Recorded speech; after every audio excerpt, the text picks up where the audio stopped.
Après son 9e anniversaire l'année dernière, Paroles Créatrices Info Télévision sera heureuse de vous compter ce 23 juillet 2022 parmi ses convives. À l'occasion de son 10e anniversaire, qui se tiendra du Boulogne au Love Divine Sanctuary. Ensemble, remercions l'Éternel pour ses bienfaits. Chers fidèles téléspectateurs de Paroles Créatrices Info, bonjour et bienvenue une fois de plus sur votre chaîne préférée, Paroles Créatrices Info Télévision, dans le cadre de l'émission La Parole nous éclaire. Comme je le disais tantôt dans les émissions précédentes, vous êtes gracieux parce que le Seigneur a préparé pour vous des hommes bien bâtis pour répondre à vos préoccupations, parmi lesquels le révérend apôtre Lambert Robinson, connu sous le nom du bombardier international. Bonjour, pasteur Lambert. Bonjour, mon bien-aimé. Que Dieu te bénisse. Amen, pasteur. Merci de nous accorder quelques minutes de votre temps. Aujourd'hui, nous allons débattre sur le thème de la prière. Alors, pasteur, la prière, c'est quoi, pasteur? À mon sens, disons que ce n'est pas une définition classique, mais pour moi, la prière, c'est cette activité qui nous permet d'entrer en contact avec notre Créateur, de lui adresser nos mots, de lui dire nos souffrances et prendre aussi un peu de temps pour l'écouter dans le camp. Des fois, il peut te dire aussi quelque chose dans la prière. Donc, c'est la communication entre la créature homme et son créateur Dieu. Merci, pasteur. À quel moment dit-on qu'on est en train de prier? On est en train de prier lorsqu'on fait taire toute autre préoccupation dans la vie et on a l'esprit braqué vers Dieu. C'est-à-dire, ce n'est pas une activité qui demande absolument qu'on soit,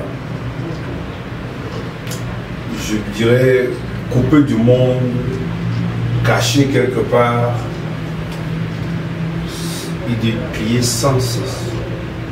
Donc ça veut dire que c'est une activité qui est d'une régularité, c'est-à-dire sans limite. À tout moment, on retourne dans son âme, on adresse un mot à Dieu, même dans le silence, même étant couché, même si on est à genoux. L'essentiel, c'est que on est tout fermé dans l'esprit et on est en train de vouloir de faire comprendre à Dieu, de par même des soupirs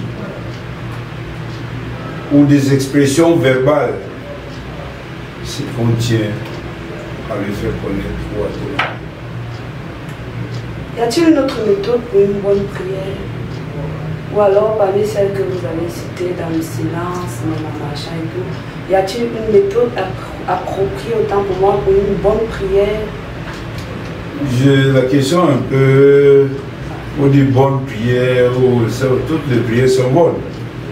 Mais seulement, il y a des situations qui demandent qu'on ait un peu plus en profondeur. On s'exclut complètement, on s'éloigne complètement, surtout quand on porte un fardeau dans le cœur, quand on a une situation difficile, qu'il faut trouver une solution chez Dieu. Là, la prière devient échelonnée, devient plus engagée. On peut même prendre le soin d'écrire ces sujets de prière. On va sur le mont Par exemple, on va dans un lieu désertique, un lieu lointain, des endroits comme en haut, lorsqu'on va vers le mont Cameroun, vous n'entendez aucun bruit humain.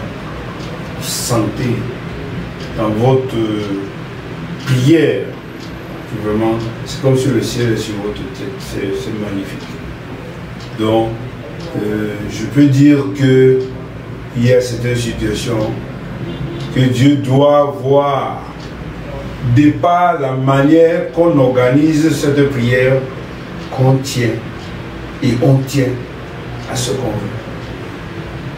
Pasteur, dans la Bible, on remarque que la majorité des personnes qui faisaient des prières au Seigneur les faisaient en proposant un sacrifice à Dieu. Est-ce la bonne méthode de demander une chose à Dieu tout en faisant un sacrifice? Nous avons vu plusieurs exemples dans la Bible. Il n'y a pas de formulaire, je peux dire type. Je ne peux pas... parce que si on dit ici que ça c'est une bonne méthode, il faut montrer aussi certaines mauvaises méthodes. Ce que nous savons, c'est que beaucoup de personnes, et il est écrit, on ne va pas devant le sacrificateur, les mains vides, on ne va pas devant Dieu. Bon, mais c'est toujours, certains ont utilisé cette voie pour obtenir des choses auprès de Dieu, c'est-à-dire ils donnent une promesse à Dieu. Si tu me fais ça, moi aussi je vais te faire ceci. Et Dieu est content, il répond. Mais nous ne pouvons pas établir ça comme un système afin que ceux qui n'ont rien à proposer à Dieu, alors que les prières restent, je ne sais pas comment. Mais les gens ont utilisé ça. Et dans beaucoup de cas, Dieu a été content. Lorsqu'ils ont demandé des choses en disant, oh Seigneur, accorde-moi ceci. En contrepartie, moi aussi, je vais te donner ceci. Dieu est content, Dieu accorde. Mais ce n'est pas toujours le cas. Ce n'est pas une règle qu'il faut placer que s'il n'y a pas ça, Dieu ne va pas répondre. Dieu aime écouter ses enfants n'importe quand. Dieu aime écouter ses enfants. En vérité, Dieu veut nous voir comme les petits enfants vont vers leur maman à tous les coups, maman. Et un tour là-bas, maman. Les gens ne prient pas assez. Les gens comme les David, ils priaient 7 fois par jour. La Bible nous en parle dans le psaume 109. Donc c'est des gens qui savaient que se recharger, se ressourcer, pour avoir un peu plus d'énergie, il fallait aller chez Dieu. Il fallait voir papa. Tout le temps, papa.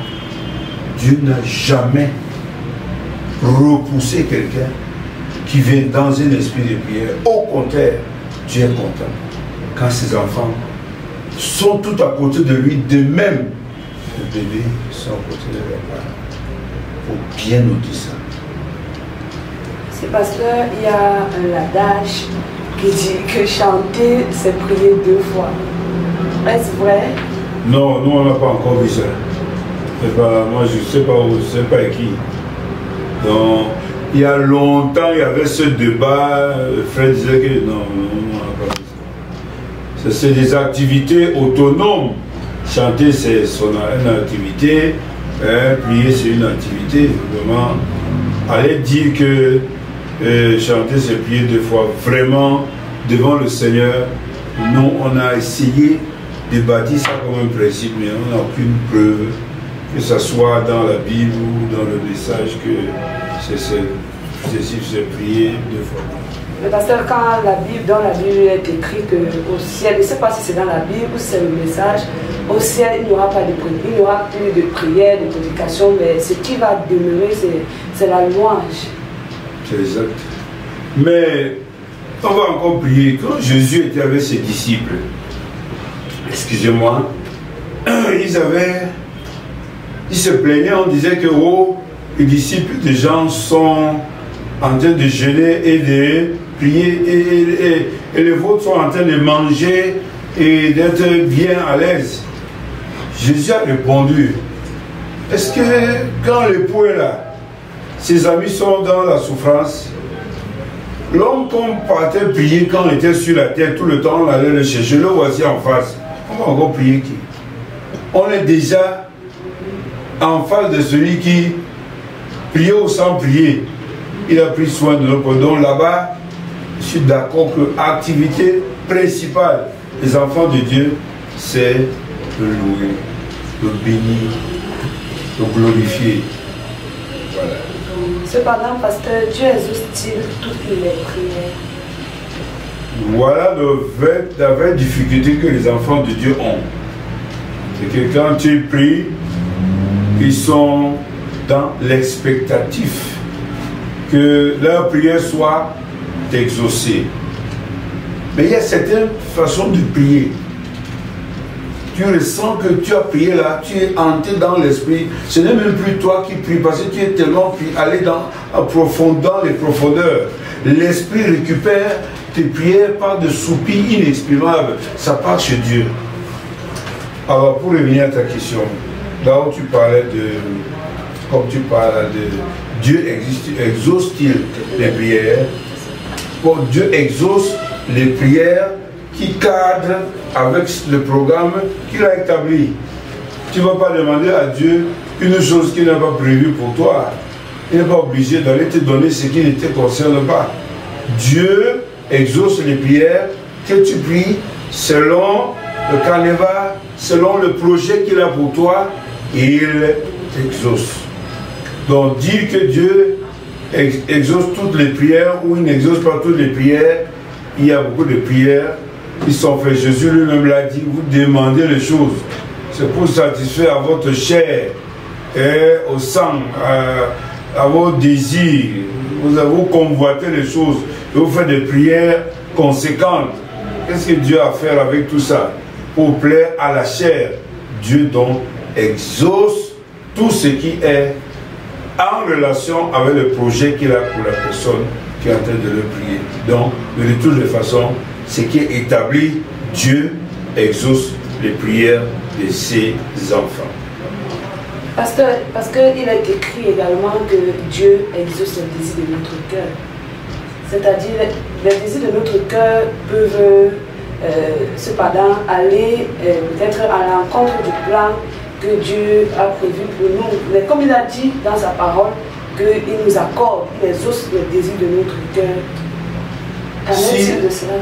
Si vous avez le Saint-Esprit, vous avez les pensées de Dieu. Donc quand on dit votre cœur, ce n'est plus vous qui vivez, c'est lui qui vit en vous. Donc vous ne pouvez plus parler de... Quand vous parlez des désirs de vos cœurs, ce n'est pas en dehors de lui, puisque en fait, il habite en vous. Vos désirs sont ses désirs. C'est même lui qui révèle ses désirs. Il nous a enseigné que nous ne savons même pas ce que nous voulons, nous désirons. C'est-à-dire que ce qu'il nous faut, c'est lui qui nous montre exactement dans quel sens orienter nos prières, afin que ce désir que nous avons cadre avec sa parole. Vous voyez, comme quelqu'un disait, un enfant ne peut pas demander ceci, tu donnes un serpent. Il y a des choses qu'on ne peut pas désirer si on est normal devant Dieu. Mais si vraiment ce qu'on désire, c'est le désir de Dieu, ça va merveilleusement, Dieu va exaucer. Parce que la prière est très importante. Alors là, tu veux que je commence à prêcher? C'est une très belle question. J'aurais même voulu commencer par cette question, parce que je crois, je vis dans la prière depuis 1971. Je suis un homme de prière. J'ai de quoi parler au sujet de la prière. C'est là que j'ai été content tout à l'heure que vous avez soulevé ce problème afin que nous puissions aider les frères et tous ceux qui vont nous suivre dans cette interview. Parler de l'importance de la prière, c'est comme si on parlait de l'importance de la respiration. Celui qui ne respire pas, il est mort. Un jour, quand nous étions au deuil dernièrement là-bas, chez Papa Béchou, je me suis tourné, j'ai demandé à ta maman une posée une question. Comment peut-on vivre quand on n'a pas Jésus? Et la question, je la repose d'une autre manière. Comment peut-on vivre si on ne prie pas? Le niveau de prière de beaucoup de chrétiens est tellement bas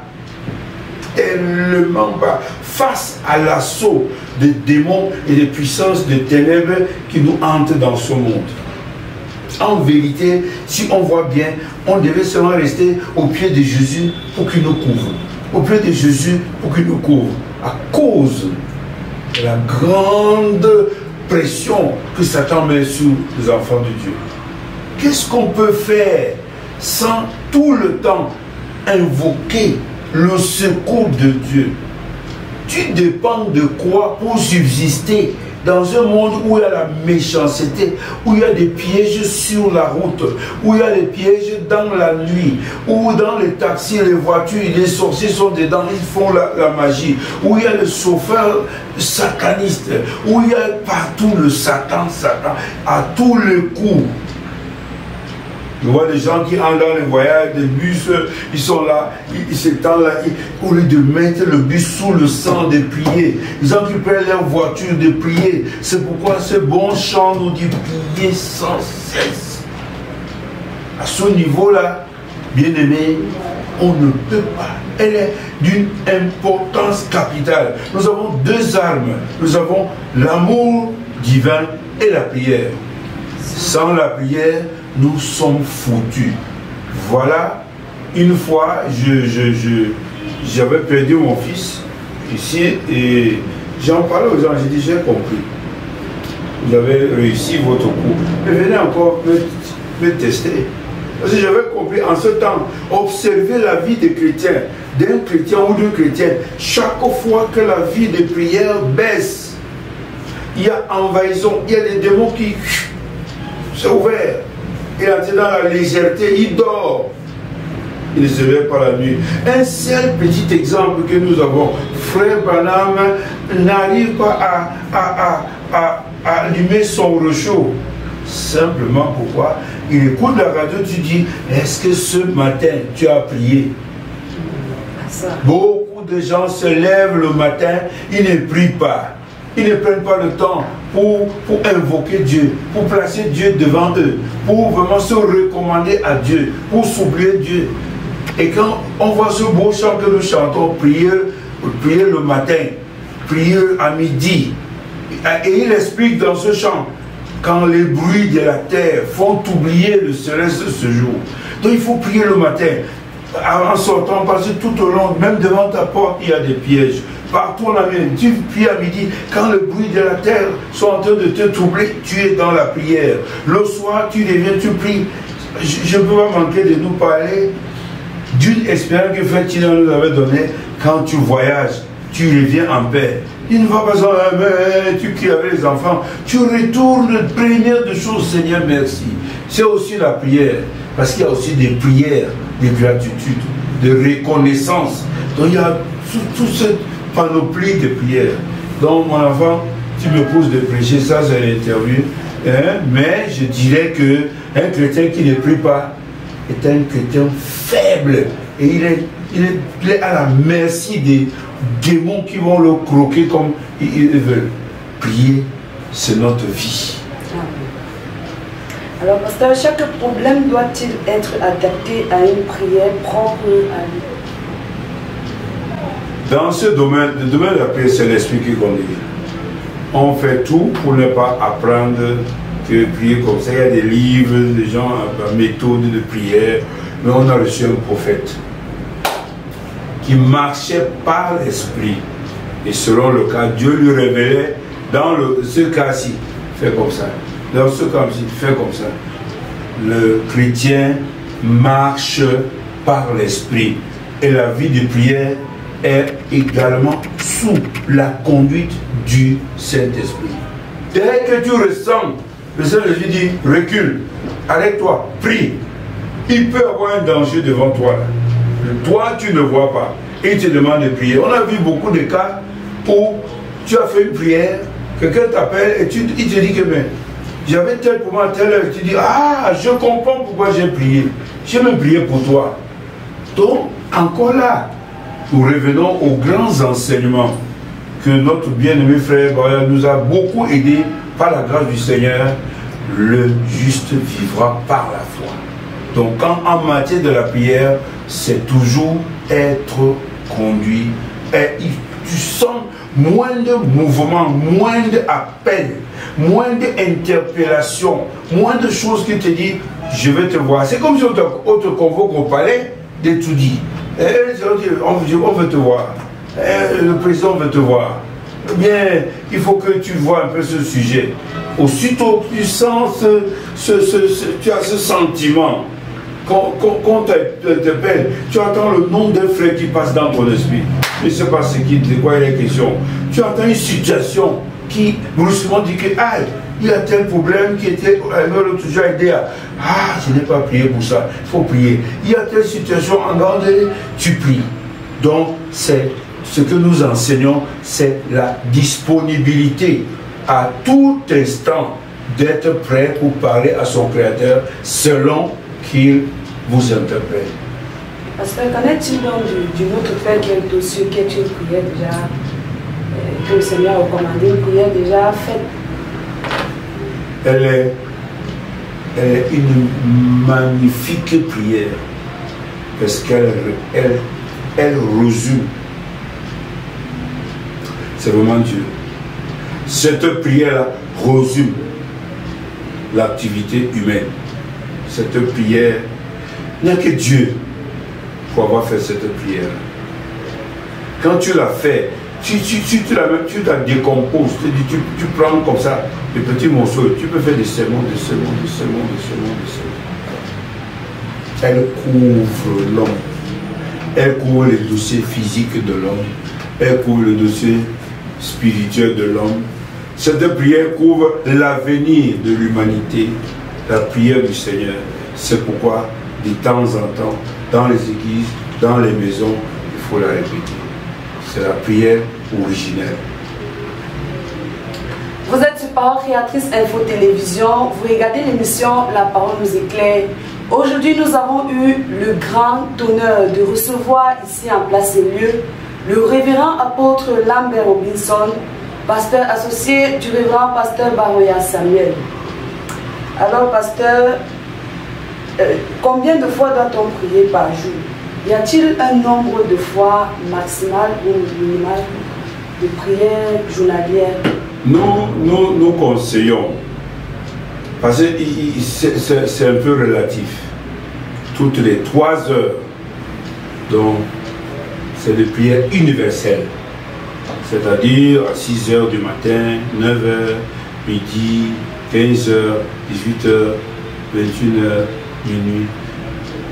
Moi, je me dis que il faut quand même un chrétien normal, s'il peut prier même 7 fois par jour. J'ai trouvé, comme je l'ai dit tantôt, que c'est cette prière-là qui avait permis, cette façon de prier, qui avait permis à David d'engager des grandes victoires, même sur Goliath. C'était une vie de prière. Mais il y a des gens qui vivent de cette vie. C'est pourquoi Dieu, Pierre, en parlant aux enfants à l'église primitive, il dit, il n'est pas bon que nous soyons là pour discuter de nourriture et autres. Nous, apôtres, nous devons nous consacrer à la parole de Dieu et à la prière. Tout homme, d'abord les hommes de Dieu, ensuite les enfants de Dieu, doivent avoir une prière, une vie de prière. Je ne sais pas, comme je ne peux pas t'expliquer, d'une constance, qu'on arrive à un niveau où on est perpétuellement, que je dise comme ça, en prière, en intercession. Donc, tu vois, je peux citer ici un vaillant homme de Dieu, que Dieu a rappelé un peu de lui, l'homme de Dieu, Papa Sanama, Laurent, un modèle de prière que tout le monde connaît. Vous êtes avec lui, à l'époque on ne savait pas qu'on peut prier 3 heures. Dès qu'il quitte là-bas comme ça, il parle avec Dieu. Donc, causer avec Dieu pour un croyant doit être une activité illimitée. Donc on parle seulement, on parle de cette fois-ci au moins pour avoir cette fois, mais vraiment je ne peux pas vous dire, si on peut le faire même 10 fois, même 20 fois, vraiment c'est une bonne chose. Pasteur, que doit représenter la prière aux yeux du chrétien, bien que vous avez essayé d'illustrer plus haut, mais pouvez-nous parler clairement de ce que doit représenter la prière aux yeux du chrétien? C'est pour Dieu, c'est le travail pour lequel il a créé. C'est son travail. Il a son travail, il est chauffeur. Les autres sont les chauffeurs. Ils sont ici. Quand Dieu te crée en tant qu'humain, il te met sur cette terre, le travail. Tu dois, aux yeux des chrétiens, il doit savoir qu'étant ici sur la terre, il y a un travail que Dieu lui donne pour intercéder pour cette vie, pour les voisins, vous voyez, nous avons organisé ici dernièrement, souvent quand on fait la prière, on dit à tous les frères, chacun prie pour 10 personnes, une formation. Pour que par jour, on peut prier pour 15 personnes. Donc pour nous, il faut bien le noter, chrétiens que nous sommes, prier, c'est un ministère, c'est notre travail. Donc pour être plus sûr, c'est le travail que Dieu nous a donné. Allez me travailler ça. Et on travaille dans la prière. Merci, pasteur. Il est écrit, je pense, mais je maîtrise par le passage, que Dieu écoute la prière de quiconque prie. Et en même temps, il est également écrit que Dieu n'exauce pas les prières des pécheurs. C'est pas... Non, l'autre que tu as commencé, moi je ne connais pas bien l'autre qu'il écoute la prière de quiconque. Dieu n'exauce pas la prière des pécheurs. Le péché, c'est qui? Tu vas douter quelqu'un et tu parles encore de manière faveur. Tu sais que moi, je n'ai pas l'argent. Et tu me demander l'argent. Tu connais que ce monsieur-ci est pauvre. Et tu sais que depuis le matin, il n'a pas 10 000, 5 000 dans sa poche. Hein? Toi, tu sais, au fond de toi, qu'il n'est pas capable, il est pauvre. Mais tu vas tout de même dire, mon frère, trouve-moi un 5 000. Tu sais en toi, toi, tu vas là-bas en tâtonnant. Tu ne peux pas douter quelqu'un. Et en même temps, tu vas encore lui demander ses services. C'est très simple. C'est vrai que nous avons un merveilleux prophète qui nous enseigne que le péché, c'est le doute. Quand tu doutes Dieu, mais tu veux que Dieu dit que celui qui s'approche de Dieu doit croire que Dieu est le rémunérateur. Et tu vas demander une voiture à Dieu, et tu sais que c'est un Dieu qui ne donne jamais de voiture aux gens. C'est quelle prière que tu fais là? Tu n'auras jamais ça. Donc, prie dans ce sens. Dieu n'exauce pas le pécheur. Parce que le pécheur, comme dit la Bible, Jésus-Christ était incapable de faire beaucoup de miracles chez les Nazériens parce que ils ne le croyaient pas. Avec toute la puissance qu'il marchait avec, eux ils ne le croyaient pas. Ils savaient que c'est le fils du charpentier, mais on a grandi ici et tout le reste. Ils demandaient encore quoi? Qu'il fasse le miracle.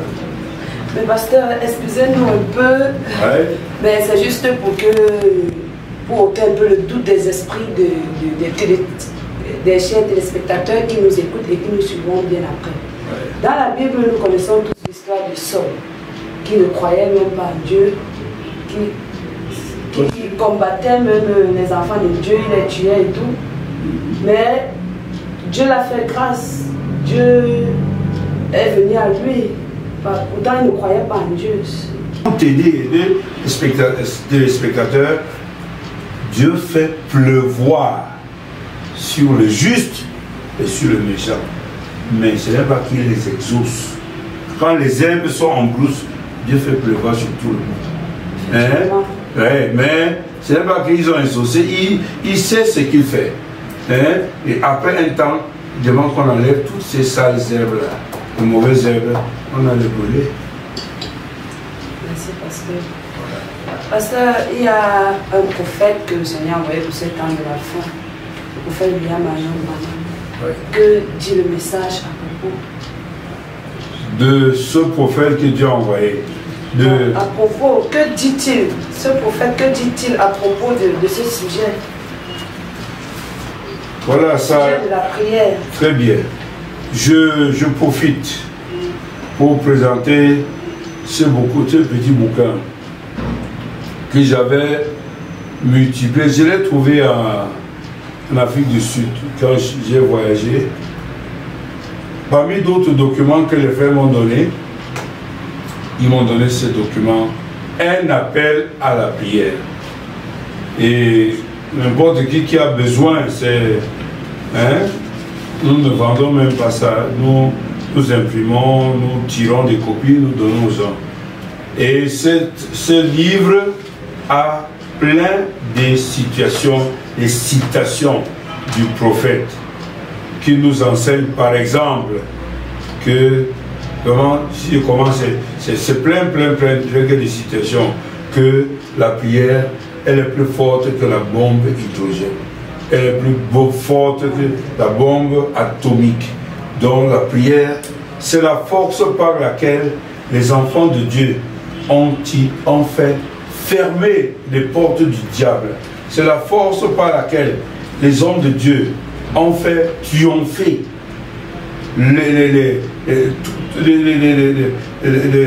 foules, les enfants dans les guerres. Nous avons entendu les hommes de Dieu, les rois faire des prières devant Dieu. Et leurs prières ont fait descendre les anges. Donc ce prophète a beaucoup parlé de la prière. Et il dit que vraiment la chose qui tient l'église, il est mieux d'avoir une église remplie de prières. Et que, voilà par exemple ici, vous voyez, they don't go deep down enough to get into the spirit of revelation. They don't pray enough. Ils ne prient pas assez. They don't call upon God enough. Voilà, maladie. Parmi tant de citations, ce livre, n'importe qui veut avoir une copie, soit il vous appelle ou il m'appelle, et c'est pas moi qui ai fait la compilation, mais je pense que ça a beaucoup aidé les enfants de Dieu. J'ai amené ça en Côte d'Ivoire, j'ai envoyé partout, c'était aux États-Unis, j'ai fait traduire ça, on a traduit en français, on a traduit en espagnol. Vous voyez, j'ai béni les frères qui ont pris la peine de sortir ce recueil de citations sur, vous voyez, il dit par là, il dit, and just because everything is going wrong, there's no sign we should quit praying. Il ne faut jamais laisser la prière. Prier tout de même, continuer à prier. Donc je pense que vraiment, c'est une publicité, on ne paye pas ça. Si vraiment, ça me rappelle qu'il faut qu'on en fasse encore de copies pour mettre à disposition de autant de frères que possible ces recueils de citations. Ça motive, ça encourage, ça sensibilise les enfants de Dieu pour se mettre à genoux. Et vraiment, pour ne pas oublier la position à genoux, Dieu aime ça beaucoup. Il faut la généalogie. Notre prophète a parlé de ça, les genoux. Dieu aime quand on le prie à genoux, quand on fait souffrir les genoux. Et puis vraiment, on sent, là même le sommeil ne vous prend pas vite dans les genoux là. Hein? Dieu aime ça. Quand tu es à genoux, tu lui parles. Vous voyez, c'est la prière qui bouscule. Frère dit clairement, elle change tout. Elle change même les décisions de Dieu. Amen. Voilà, donc tu peux même prier jusqu'à ce que Dieu avait décidé de faire, ta prière, Dieu change sa décision à ton sujet ou ce qu'il voulait, comme le roi Ézéchias. Il a prié, il dit, mais c'est comment? Moi j'ai quand même vécu dans ceci, j'ai fait ceci, mais Dieu dit, mais je n'ai pas de choix. Il a lancé encore 15 ans.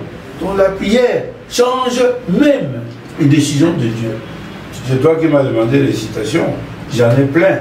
Donc, Frère Balaam a beaucoup parlé parce que lui-même était un homme de prière et de jeûne aussi.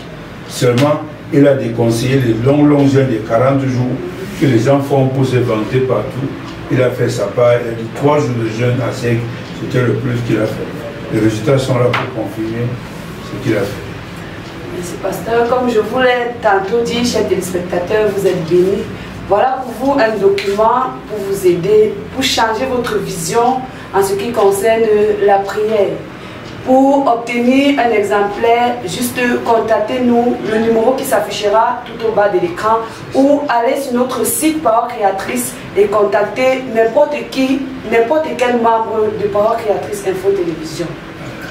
Pasteur, c'est sur ce que nous allons chuter, mais avant de terminer, avez-vous un conseil à donner à ceux qui vous suivront plus tard ou qui sont en train de vous suivre actuellement, que ce soit les païens, que ce soit les non-croyants du message, que ce soit les croyants du message? Avez-vous un conseil à leur donner? Je ne sais pas si seulement dans le cadre du sujet que vous m'avez prescrit. Sentez-vous libre, pasteur. Ok, disons que mes chers amis, je ne sais pas que vous soyez chrétien, vous ne soyez pas chrétien, il est anormal qu'on vive sur la terre et ne pas être en contact avec son Créateur. On ne sait pas créer, on n'est pas des auto-créatures, je ne sais pas quoi. C'est quelqu'un qui nous a conçus, il nous a envoyés sur cette terre. Et comme je le disais tantôt, quand je parlais, il est tout à fait indiqué. Je le dis souvent. Est-il normal que tu crées des gens, tu crées des personnes, et tu sois encore tout le temps pour les souffler, pardon, venez, non, pardon, je vous souffle, non, vous êtes mes enfants, non. C'est anormal, c'est même méchant, c'est vrai qu'il va juger terriblement le monde. Il a créé ces canevas, il a créé cette voie, pour que vraiment, étant sur cette terre, régulièrement, nous sommes comptables. Vous restez dans les bars. Est-ce qu'on peut prier dans le bar? Est-ce dans les conditions que vous avez là, dans les alcools, vous perdez le sens de votre vie. Alors qu'il y a quelqu'un qui a dit, venez à moi, vous tous qui êtes fatigués et chargés. Chaque fois quand vous êtes chargés, chaque fois quand les combats vous tiennent, chaque fois quand Satan vous tient à la gorge ici, quand il vous tient, il y a un Dieu. Je vous rappelle, qui est toujours là pour vous dire, mes enfants, il y a encore quoi?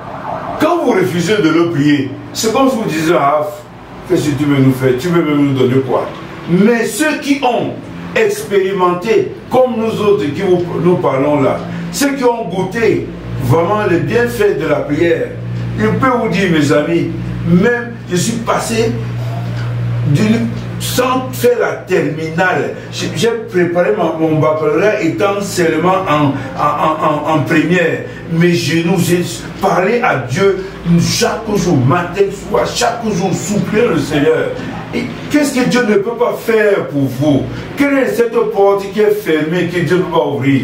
Comme pour vous dire, soit les chrétiens, soit ceux qui ne sont pas chrétiens, vous perdez en coupant le contact, en ne pas rester toujours avec votre Créateur. Je vous invite, au nom du Seigneur Jésus-Christ, de prendre ce plaisir d'être toujours en causerie avec votre Créateur. Que Dieu vous bénisse. Essayez la prière. Et n'oubliez pas, essayez avec persévérance. Ne vous arrêtez pas. Vous voyez, il y avait un homme, un Romain, qui est venu chez les Juifs et il ne connaissait pas prier. Mais quand il est venu, il a vu les Juifs. Comment les Juifs ont prié Dieu. Lui aussi il a cru comme les Juifs. Il a appliqué les principes de la prière. Il s'est mis à prier, prier. Il a tellement prié que Dieu a déplacé un ange pour venir l'exaucer. Parce qu'il a vu que la chose, c'est que les gens, ces gens-ci s'amusent avec, ces gens-ci repoussent, jouent avec la prière qu'ils font là. Vraiment, ils ne prennent pas ça sérieux et ils ne bénéficient pas. Lui, il s'est appliqué, il a mis le feu et ça l'a rapporté. Un ange est descendu et sa maison, il s'appelait Corneille, était la première maison de recevoir le Saint-Esprit dans la Bible, parmi les païens. Donc, suivez son exemple. Merci, pasteur, pour ces brillants conseils. Puisse le Seigneur vous le rendre au sanctuaire, parce qu'il est écrit que celui qui arrose sera lui-même arrosé. Puisse le Seigneur vous arroser également au sanctuaire. Dernière chose, pasteur, un mot pour Parole Créatrice Info Télévision. Un mot pour le chef des parents créatrices Info Télévision. Ça va aussi passer à la télé.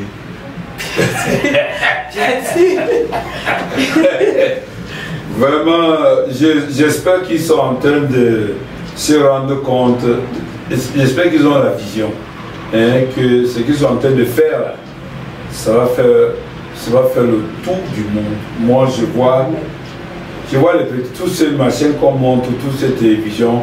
Pour finir, c'est la télévision de Dieu qui va prendre la tête de tout. Chacun cherchera à écouter ce que Dieu dit par ses hommes, à la manifestation des fils et des filles de Dieu. Vous voyez, tout le monde entier va changer de regard. Ils seront braqués sur la télévision de Dieu. Donc, mes enfants, particulièrement votre président et tous ceux qui travaillent, ne méprisez pas les faibles commencements. Ce que vous faites là vous conduira. C'est la foi qui parle. Hein. Dans le monde entier, même les chefs d'État chercheront à vous parler, à vous avoir votre contact. Je le dis à haute voix et au nom de Jésus, je crois ça. Ne méprisez pas les faibles. Pour finir, c'est nous qui allons parler sur la terre grâce à notre télévision et surtout PCI. Que Dieu bénisse PCI. Amen. Que Dieu bénisse d'abord son papa, son président, le pasteur Baouya Samuel. Amen. Que Dieu bénisse son directeur opérationnel, Papa Ngangé. Que Dieu bénisse tous les journalistes qui bénissent notre frère Mounet d'une manière aussi spéciale. Amen. Que vraiment le matériel le plus sophistiqué les soit accordé. Amen. Afin qu'il couvre, même par satellite, les informations qui viennent d'en haut. Amen. Que Dieu soit loué. Amen. Merci, pasteur, pour cette grande bénédiction déversée à l'endroit de Parole Créatrice Info Télévision. C'est ici que s'achève cette édition de La Parole nous éclaire. Restez scotchés pour être encore plus bénis par d'autres thèmes. Que le Seigneur Jésus-Christ vous bénisse. À nous revoir. Shalom. Shalom à vous tous. Une fois de plus, que Dieu vous bénisse. Amen.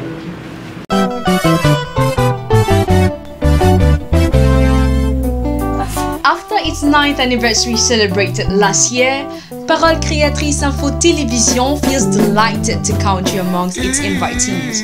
On the 23rd of July 2022, in the occasion of the celebration of its 10th anniversary that will take place, God willing, at Love Divine Sanctuary. Let's come together to thank the Lord for His great works.